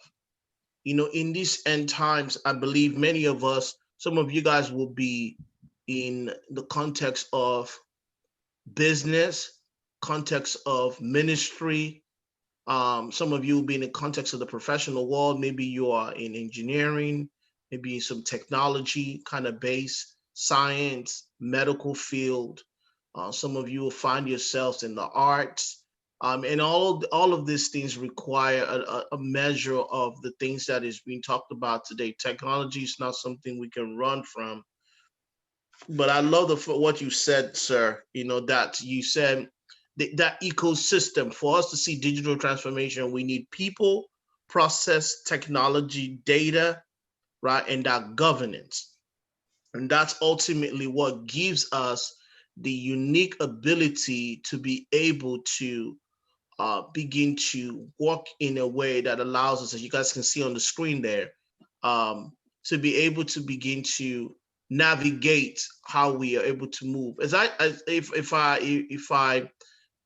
you don't mind for a second, in terms of, first, the question that I had is this: what opportunities, what career opportunities should the children of God be looking for in technology, especially as you talk about this particular ecosystem? You said there's a lot of opportunity, but as we're entering into a $6 trillion or, you know, industry in a way, which connects to so many areas, right? Digital transformation is not just limited to the tech world, because technologies, as you said, is the foundation to carry out a lot of things in different industries. So if you're a teacher, if you're in education, whether in medical field, it doesn't really matter. Technology is a part of your reality going forward. And it's always been, obviously. Now it's a digital technology we're trying to push forward and help people do that. What are the opportunities? What, especially within tech itself, what are the opportunity for people, children of God, thinking about how do I position myself into this space? What are the opportunities? We can speak to that. And then the second part of that question is, how can we use this process that you've just described to us? Let's kind of bring it in. One of the most ultimate things that we know that God has called us to do as Christians and as people of faith is to go into the world and make disciples of the nations. How do we make disciples of the nations with this process in mind, using digital transformation to make the gospel more accessible to more, to give this insight of God's word, to allow people to be able to do that? I know a lot of things are still, we're obviously making our way into YouTube and people using social media. People, we have things like, the Bible apps today and things like that, but there's so much more we can do, whether it is the way we serve, in missions, like, providing food, providing water, providing, going to these places to provide not only spiritual resources, but also to provide humanitarian resources for people. How can we use this to propagate the gospel in that way, this process? But if you could first speak to what are the opportunities within this field that Christians can begin to position themselves? The opportunities are endless opportunities, right? So the way things are now, technology as itself, right? It's no longer a product. I bought a piece of gadget and all that. So no, it's no longer a product, a physical product, or something that you buy, use, and throw away, right? Very much likely you buy it to use it to create something, right? It's like part of a process. It's part of a process. So if you look at it from that angle, it means that somebody needs to know how to use it. Somebody needs to know how to apply it properly. Somebody needs to maintain it. Somebody needs to create it, right? Somebody needs to integrate it. And all of those things, someone needs to support it. So all of those things opens up job opportunities. Opens up job opportunities. So you can find your career in any of the sectors within the system. Because every system, government is running on technology. Private enterprises, everything is running on technology. So it's not like, oh, I buy this technology, I'm the only one using it or whatsoever thing. No, everything is built on the technology, right? It's either you're building or you are implementing or you are maintaining, or you are even retiring or you are working on the security of it. So all these are job opportunities. So as children of God, those are opportunities. So as an investor also, those are opportunities, So those are open doors. Now, when you take it to the body of Christ, let's focus on using it now to propagate the work of God or the word of God, right? So again, it's a vehicle that you use it to deliver, right? To deliver a message or content to anywhere, quickly at any particular time. We see what is happening now. We're on Zoom, for instance, right? We've been having conferences and workshops and all of those things, online. These were not happening before. And people are beginning to now be comfortable. Months ago, people were not comfortable. Now people are becoming comfortable with the system. And that's what you needed, because once you are comfortable, you are no longer distracted. Like, not the case of, oh, I don't see this crowd around me in that workshop or in that conference, and all of those things before you start getting the benefit of being in that conference. That is no longer the case. So now you discover you are able to do more. This week alone, I've had about 3 conferences, right? And this thing, actually 3, I'm talking about 5. Like 1 every day, right? And these things are scattered all around the world. Before now, that is not possible. Mm. You know why? I had to travel. I had to take care of all those logistics. It comes with cost. It comes with all of those extra, issues. But this time around, that's no longer a problem. I'm able to do more with less, taking us back to that initial plan. So from the word of God, from the perspective of propagating the word of God, I'm able to reach more people because I don't necessarily have to be there in person. Prayer meetings are organized online. Counseling, preaching, Bible studies, all of these things are online. There are groups. Now you now have Bible study groups with people from different parts of the world. So these things, it's helping us, collapse the walls and the boundaries that used to exist. I know, for instance, a lot of Christians find it difficult to come to California. They said, oh, it's very difficult to preach the word of God, to preach Christ in California. Californians are too stubborn, they are too proud, they are too arrogant, they're this, that. Why should I waste my money to come to California, for the gospel, right? Now you don't have to pay money, but still you can talk to people in California.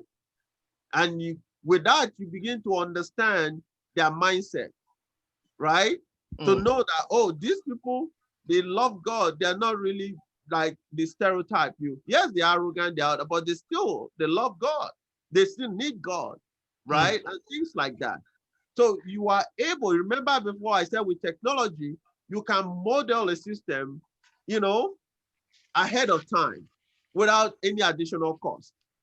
So all of these activities is helping you to understand how the ground looks like, how the location looks like, how the people feel like, and all of those things. What's their problem? What's their issues? Where do they need help? So when you're bringing the gospel, you're bringing a relevant gospel. And guess what? Places like California that are digitally inclined, technologically inclined, they wanted something like this before. They don't have time to go to church or all of those things. They have to sit down in that place thinking of so many things and doing so many things. But yeah, they still want to serve God. But people have not been advocating for online services like we have now, right? So a lot of them are in church. So, but you need to understand that this provision is there. So as a child of God, you have to leverage it. See, when it comes to technology or when it comes to engineering, you must always think of how to deliver your product. Pastor Shay, you know this very well. You did engineering as well, right? So packaging is very important. You're sending a product to your customer or to your client, you have to package it in a way the client wants it. If the client is not able to take a 50 kg carton or bag, why will you send the person a 50 kg bag? This person wants to take, maybe 1 kg at most, right? You're sending the person a 50 kg bag, right? So that's not how he wants it, or this person wants it in a box, you don't send a bag. So you need to understand how this message should be delivered. So with digital transformation or technology, you understand the need of the people. I'm going to preach to this person. I'm going to pray with this person, but the method, the ways and means may not necessarily be the same. But Christ is the same, but the ways and means not necessarily have to be the same. I give you a very simple example. If you have a co-worker, that person don't necessarily have to be a Christian. But this person sends you his or her itinerary, whatever he's doing, his trip and all of those things, and how things are just lined up. Or you pick up that trip and all those things, and you plan some few things. Oh, this is a restaurant nearby. This is what they do in that restaurant. I know you like that kind of food, so I just want to help you save some time because I know you're busy with your conferences and your workshop, right? Guess what? That person will appreciate that help. because you have saved him or her time, right? And all of those things. But again, the owner of that restaurant may be a Christian. And you're sending the person to a restaurant where the atmosphere, the ambience is organized, is already set, you know, for the word of God to be delivered. But what you send to that person is a nearby restaurant that suits him or her at that particular time. Wow. But in getting to that restaurant, don't forget that the person already appreciated the help that you delivered to him. And now getting to that restaurant, it looks like, oh, they welcome you like a king. Because this restaurant, they've been waiting for you to come. They know you are coming. The itinerary is set. This person feels honored.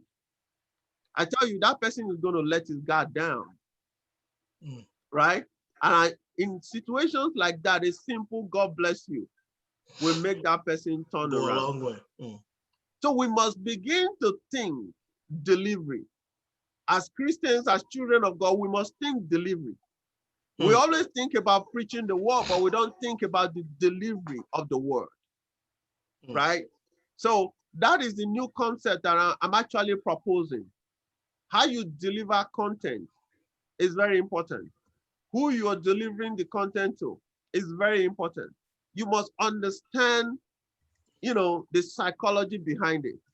Like I told you when we did that program, Friends and Family, we had to study, you know, the consumer's appetite, their psychology, you know, what they like, how they travel, what they do, you know, how they move around, what they look at, what they feel like, you know, touching or looking or investigating, and, you know, what their taste look like.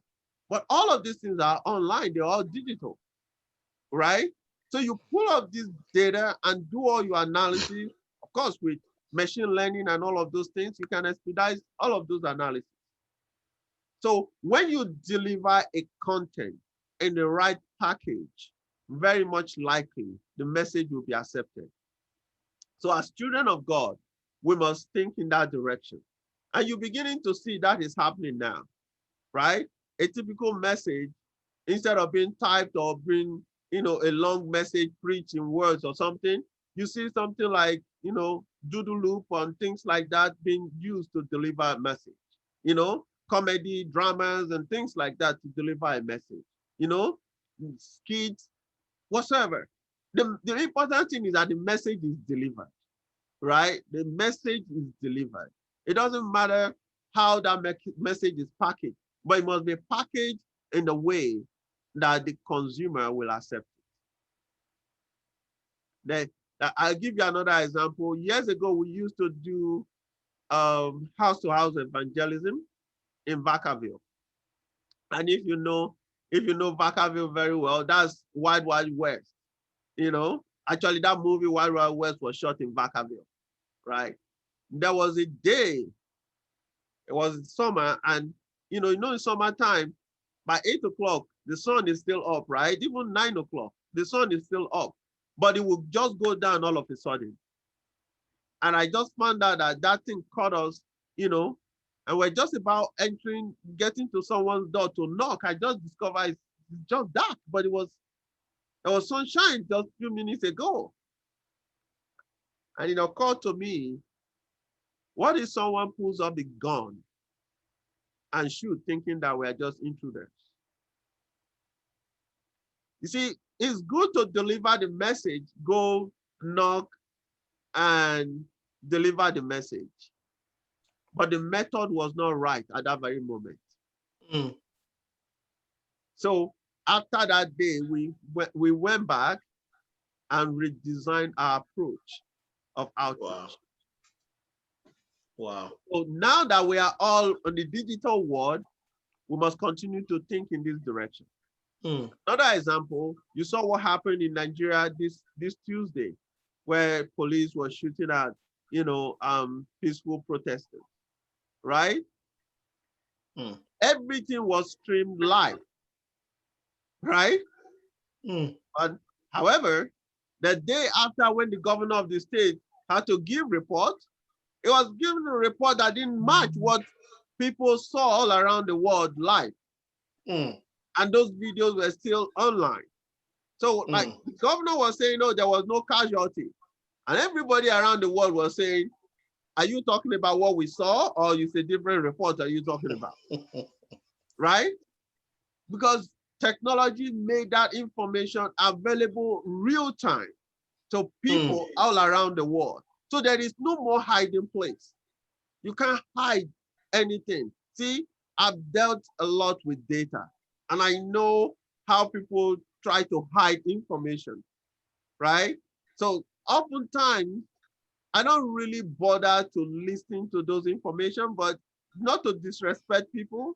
I have to listen to what they have to say. But the next question will be, can I get access to the data? If I have access to the raw data, I will run my analysis and see what you told me if it matches with the data. To be honest, you can look at the company's data over the years and you can tell when they change management. You can tell, people that are actually entering those data, capturing those data, their attitude is reflected in how they capture the data. You can tell, when things shift in whatever positive or negative direction, where some persistent mistakes have been made and all of those things, right? So when I go into a company for any project, that's my starting point.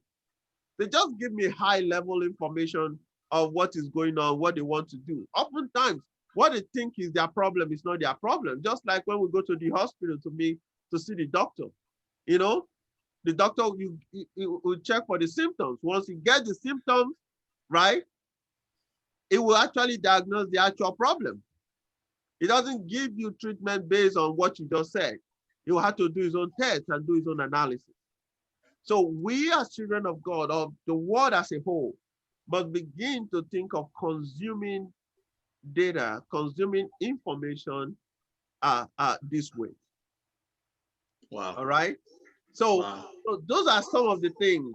And, God and the work of God, is consistent with these plans. And that's why we talked about, Solomon, Joseph. These are nation builders. These are people building businesses, building, institutions and things like that. The times may have changed, the method may have changed, but the concept is still the same. Wow, powerful. I think that you've given us a lot of food for thought, a lot of practical examples, helping us think about digital transformation for our world, for the body of Christ, how we can insert ourselves into that. It is the new frontier, I believe, and God is calling us to do that. And for those of you guys who have been involved in missions, that we want to go to the ends of the world. We want to take the word of God. And the reality is sometimes maybe you're not able to go to those places in the past physically, but now we have the ability to be able to go to the highways and the byways. I remember a word was given to International House of Prayer in Kansas City many years ago by a prophet who gave a word about the future of this prayer movement. It said that there will be 24-hour prayer around the world. People will be engaged, and the prophet at the time, I think that his name is Bob Jones. He said that he saw in the rice fields of Asia people carrying something that he called small televisions in their hands. Yeah. And this was the 1980s. It's probably like 1982. iPhones didn't exist then. Nothing like that was there. But what he was seeing at that time, that's the only way he could explain what he saw. And when the word was given to Mike Bickle, he couldn't even process because the technology didn't even exist. But God knew already, like, these things were going to be. And today, to think about how much there are people around the world that are engaged in 24-hour prayers, 24/7 prayer, connected to this ministry, and this ministry embraced technology very early on. I remember that they decided to like start to beam their prayer meetings live on YouTube. Till today, you still see it, and you can log on anywhere around the world. And so that the message begin to penetrate even into places that people didn't expect it to go to before. And I think we're in a unique place that God wants us to be able to use technology as the new Roman road to the world. And I think the way you described it is not, technology is not just a product, a thing, but we should use it as like that, as they used to say, the information highway. Like it's that the base, the highway for us to do the important, one of the most important piece of technology in the ancient world, as we saw with the Romans, was the Roman roads, the systems of roads that they built, which made it easier for people to move from one place to the next. Right? It was huge. It was huge. And it also allowed the gospel to move so quickly around the known world at the time. And so just the importance of some of these things in how God stands outside of time.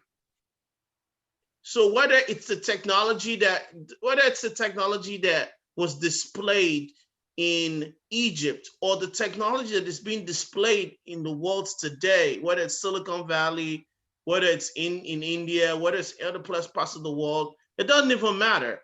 God stands outside of time, and he sees all, and he's sovereign over all, and he wants to use that for his glory. And so I think there's such a lot of great application for us in digital transformation, understanding how to move in this space. And for those who are listening to us, Pastor EJ, I don't know if there's any other things inside the presentation that you want to just highlight for us as we close out tonight. And I want to speak to those who are, where they are right now, what the practical wisdom around safety, around your protecting your data, protecting what you have in terms of your devices and things of that nature. Cybersecurity is a huge issue around the world right now, right? People are bridging into data constantly. As you said, data is the new crude oil. If you can get your hands on people's information, the black web thrives off of that, stuff. If you could speak to that really just quickly as we end, and if there's some other, maybe one or two things you want to point out in your presentation as we close out, that I think will be helpful for people. How can people protect themselves in these times that we find ourselves where things are escalating, whether it's people staying in Nigeria, in the situations happening there, or even the things that we've been seeing here? How can we be cognizant and protect ourselves, protect our personal data in the world that we find ourselves? So you're absolutely right. Data security is very important. It's gaining a lot of traction, not only in Pentagon or in the financial industry. There are a lot of other key places where data is very important. So the question now is, how do you protect it? Your personal data. You know what happens when the wrong people have access to your social, for instance, right? So how do you protect it? Meanwhile, you still want to do things online. So that's the key. You want to do things, online, but you still have the responsibility of making sure that this data is protected. So the truth is, it's not only you that have to protect it. All right. So doing transaction on a safe channel is very important. So before, we don't have policies that regulate this. Now we're beginning to have policies that regulate data protection, data security, permissions, and things like that, even on a global scale, right? So before, I'm a company, I have a branch in Europe or in Asia and all those kind of stuff, I can freely share, the data. It's the same company, but different countries, of course, different policies, right? So, but you feel like you can share that data because it's the same company, but now you can't, right? Because it's subject to laws. You can be prosecuted. Mm. Some states like California, also have some additional laws surrounding data. That your data, your personal data, for instance, cannot be communicated without permission. So if you didn't subscribe, you didn't give that company, let's say you're doing business with your bank cannot sell your data, right? Your bank cannot sell your data. You can't share your data with another company. Remember, some time ago, Facebook has some issues because although it's Facebook data, internal data, what they were supporting other companies. Those companies knew that Facebook has the data, right? So they wanted to do business with Facebook so they can get access to the data. So those are some of the tricks, some of the things, right? So but now there are laws, put in place. And of course, on the network itself, on the server itself, there are a series of the security that is in place. So there are a lot of efforts, that have been put in place these days to make sure that your data is secured, because ordinarily, only you can secure your data.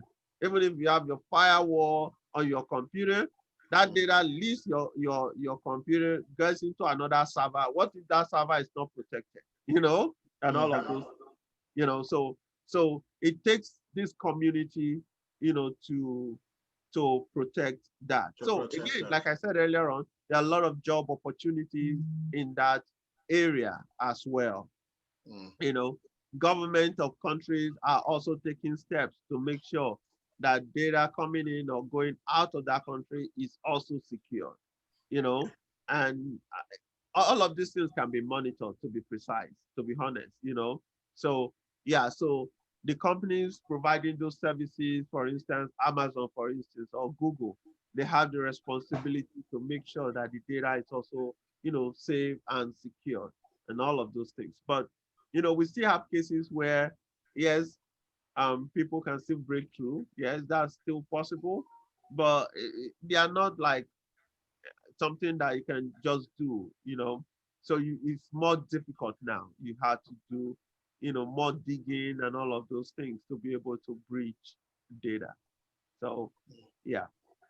And you talked about the opportunities, in data security, the opportunity is really, really increasing. That's one area people can look at building a career on. Another interesting one, I think I mentioned it last time I came to this show, was industry, was in the area of industry. Yes, China is no longer the only country manufacturing. Manufacturing is returning back to America, you know. So we are now in that era of Industry 4.0. Just like every other thing, you know, manufacturing doesn't need to be like in that physical location. I have to be in that factory before I manufacture. We're not talking about automated manufacturing, where you have robotic systems, you program those robotic systems, you can go home and go and sleep while the robots are manufacturing and things are running in sequential order, and you see companies like Tesla, for instance, they are rethinking, the process of manufacturing, you know, so cases where you have bits and pieces of joints and all of those things in a situation where you don't even need all of those things. You can have a full blow panel. It's easy to melt it out at once and build on it instead of all the bits and pieces. You start joining and all that time consuming stuff. So people are rethinking manufacturing. So especially these days where you can go to the store online and place order, that thing you are ordering has not been manufactured, right? Because I keep talking about cost of material. Another cost, but people don't always know that, is the cost of warehousing. Inventory. Right? Exactly, the inventory. So you don't want to keep that cost. Why should I have a warehouse and have inventory that I may not even sell in the next 1 year and be paying for that location? And again, over time, you know, the inventory start losing value.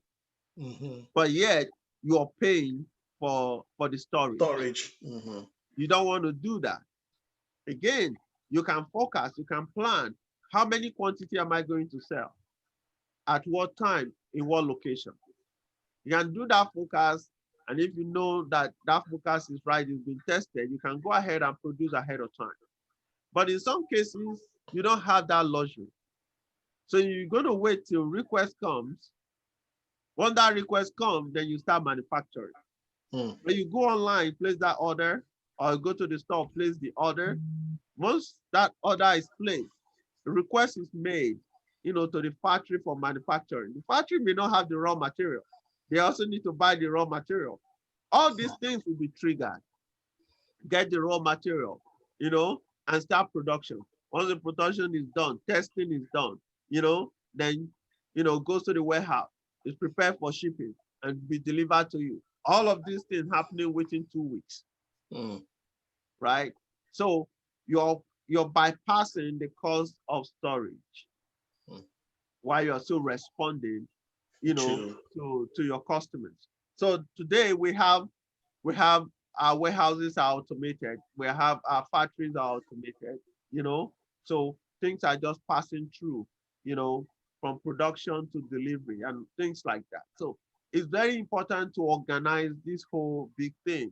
So because we always take a piece of the pie, we don't know what it takes behind the scene, the supply chain, behind the scene. It's enormous. You need solid technology, for this whole process to work, so that's how it works. So there are opportunities all over the place, wherever section of it that you choose to look at, there's technology for it, there's opportunity for it.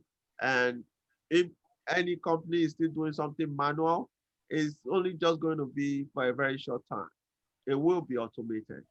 So people that are already that already have a job, they're doing their job, they must continue to improve themselves, because it's not going to remain the way it is. It's going to change, going to evolve over time, because there is need to look at cost and reduce cost of production, cost of manufacturing, cost of all of these things, so to maximize profits. So Industry 4.0 or smart industry is the key in this direction. So if you look at growth, because these things trigger growth, these things trigger growth. Let me share my screen here. Maybe that will help. Yeah. I know my time is up, but let me quickly share this screen. Yeah, yes, sir. So when we talk about growth, this is how you want to look at growth, right? Automation and digital, right? So the first thing we kept talking about, digital. That's not really the destination. That's now beginning to be like the starting point, right? So from digital, it has to be automated. The fact that something is digital does not mean that it's automated, right? So it has to grow in that vertical direction. Also on the horizontal, the fact that it's digital does not mean that it's smart. The system has to have its own intelligence, right? So you also need that horizontal growth, right? So it's not just good enough to make it digital, but it has to be self-sufficient, has its own memory, its own ability to think, right? Its own ability to think. I don't want to go into some specific technology, but there are some very, very, very, very, very interesting technology in this regard, especially in the military and things like that, right? So, but ultimately, you want to see here, your top right corner, automated smart. This is where the machine takes a life of its own and can compete on its own. It's automated, it is smart, it has its own life. This is where it becomes very powerful. I know some people are also scared that, are concerned that it could be scary. What if the machine becomes so smart and so intelligent that you cannot tame it, right? So, but let's not go into that, in this section, but that's the direction. Your airline has been using that, your plane has been doing that for a very long time. The pilot is not in the plane, actually driving. I mean, the people the people piloting the plane, they are in some remote place, right? We see what drones are doing. During Obama's era, he used the drone a lot because he was really concerned putting the life of men and women of the armed forces in a dangerous terrain. So you fly empty drone and control the empty drone from a remote distance. So automated smart is the direction. Is the direction. Wow. Yeah. So these are some of the things. But That's somebody tremendous. got to build it. Somebody got to work on it. Somebody has to do it, right? So yeah, there's a lot of movement into the industrial world now, away from the web world. So, Facebook and all of these things, paper, Yeah. those are web, Those are but web. now Yeah. It's independent. Yeah. there's a shift to, manufacturing and all of this. AI, artificial intelligence will serve. Yeah. Absolutely. So yeah, so those are some of the things, it's very, very interesting. And we didn't even go into actual technology, how you deliver these things, actual technology. I know that session could be boring for a lot of people. And that's why, No, it's you good. know, that I really want to look at this topic, from the lens in which anyone can consume it, Consume it. Yeah. Yeah. Absolutely. Yeah. Yeah. We definitely know that we will have you back on this platform. The insight that you shared last time on the panel discussion was very powerful, and I thought it was important to us to bring you back to share with us. And you've given us so much for all of our audience on Facebook, YouTube, IG, or even those that would have been here with us on Zoom. I can tell you that this has been very, very informative, inspiring. It's challenged us to look at these things through the lens of God, to look at it through the lens and the patterns that we see even here. And you've given us professional wisdom, and in this area, and helping us understand what's coming in the future. And I'm very thankful for you. Again, our guest tonight is Pastor EJ Ikhile, who is in California, an IT expert, digital transformational leader, done a lot of great work. He's a pastor, film producer, and he wears a lot of hats, but a man that really follows after God's heart in the secular and in the sacred space. And he's been a delight to hear from tonight. So thank you so much for what you've given to us tonight. And some of the questions that I was asking before, some of those are questions that we received, and I was just kind of posing them to you as well. But you have given us a lot tonight, and I know that people that are listening to this around the world will be changed and transformed by what they're hearing and what they have heard. So thank you. We appreciate you so much. Do you want to share your information really quickly with us before we go? If you can put that in the chat. Oh yeah, sure. Yes. Your email, your website, and yeah. Yeah. So we thank you so much. This has been a great treat for us tonight. And as he's dropping that in the chat, I'm going to quickly, that is, okay. This email there, and we have email, and we have the number. Email is Ikhile, IKHILE _ infobanker@yahoo.com. Number is 510-331-7003. Jesus House, Solano. Jesus, the word Jesus House, Solano. Solano is SOLANO.org. That's the website, and we will throw that on the screen right now again as well for you guys, so you guys can see that. And we have been treated to a lot. This is like, you know, really like a college level exposition on the place of technology, digital, and there's a lot.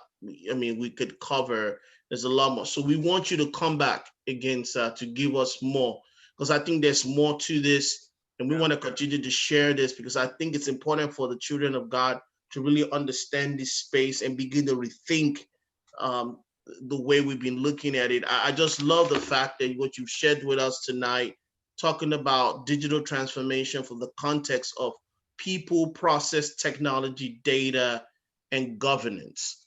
Those things are so important in the way we look at it. So whether you're in school right now thinking about maybe what you feel God wants you to go into, be thinking about these things. Like maybe you feel like you want to go to the medical field. Maybe there is an opportunity for you using technology to do some stuff. Maybe you want to go into government, into military. There's so many business.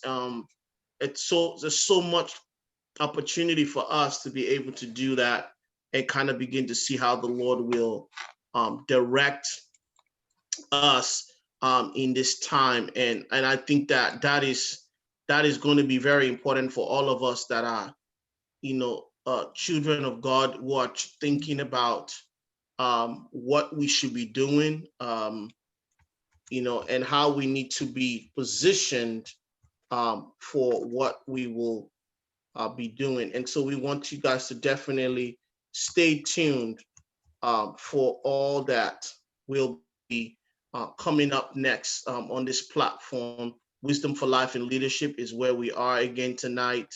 And we are very grateful to all of you that have made the chance, giving us the opportunity to spend your evening with us tonight. And we pray that you are blessed by what you've heard, and that you will continue to grow in the things that God wants to place upon your lives. And so we want to quickly just share the contact information here again, so that you can know where we are, how we're going to be, and we have, as we say on this platform, we do multiple things on this platform. Yes, in one sense we do. You see us doing a lot in this area of in the area of one-on-one discussions. We do our panel discussions, and now we do teach seminars on the platform as well. And to that end, I am grateful to Pastor EJ Ikhile, which is my brother, being coming on here this evening to give us some great information. And as you can see on the screen this evening, we have Wisdom for Life and Leadership. On Facebook, our handle, YouTube, Wisdom for Life and Leadership, IG, Wisdom for Life and Leadership. Email is wisdomforlifeandleadership@gmail.com. And Pastor EJ Ikhile, who's been a wonderful guest tonight, is again on Ikhile, IKHILE_infobanker@yahoo.com, 510-331-7003. Jesus House Solano is the website. Thank you guys so much for tonight. Thank you so much, Pastor EJ, for spending your evening with us, and we pray that we'll have you back, and we'll continue to delve more into a lot of these things together for God. So thank you so much. We appreciate you, and God bless you. I don't know if you have any parting words for us before we leave, and that's it. I'll be open to change. Be open to change. All right. All We're right. very ready for some good stuff ahead of you. It's going to be better in Jesus' name. Yes, please. It's so important. That's one of the things that you shared with us, just being open to that change. Technology is the driver for your business. Digital transformation is about the integration of technology into things to produce transformation at reduced cost, right? Without incurring unnecessary costs so that we can be efficient. God wants us to be good stewards of Yep. what is given to us, just like you gave the example of Joseph, you gave the example of Daniel, you gave the example of Solomon. I think those are really powerful examples for us to be able to look at this evening. So thank you so much. God bless you, and we God will bless you. catch you next time. Thank you, sir. All right. Thank you very Bye. much. All right. Bye. Thank you. God bless. Bye.